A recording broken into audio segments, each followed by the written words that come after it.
So there's certain words that just weren't around in 1815, which we just commonly use all the time. So I'm constantly going back to my online etymology dictionary to find out when words were first coined or were first recorded, to try and get it as accurate as possible.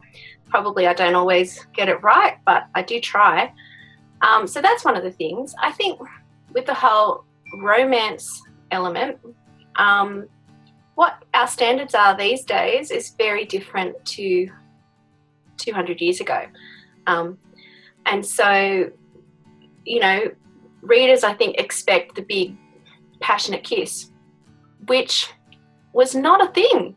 People didn't do that until they were engaged or even married. And so there's been a lot of, I guess some of the films even of various Jane Austen productions will have to try and include a certain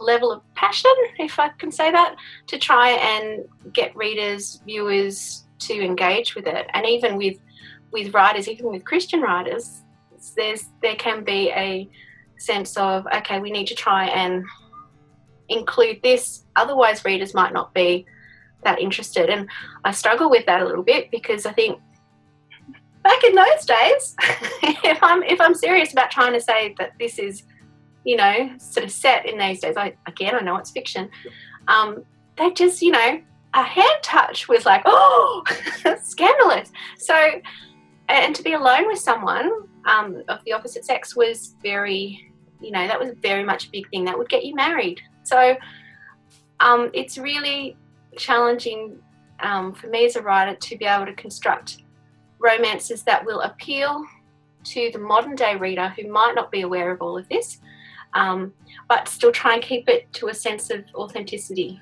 if that makes sense. I have to read lots of Jane Austen to really kind of ground myself, I suppose, in what is acceptable and not. I mean, of course, and in Jane Austen you have people who run away and get married and that sort of stuff, or don't get married. So I'm not saying it was all squeaky clean, but the expectation was that people would act in a certain way, which is why having, you know, 5 full-on passionate kisses throughout your romance in a Regency novel, to me, is going to be a bit of a stretch, unless they're married.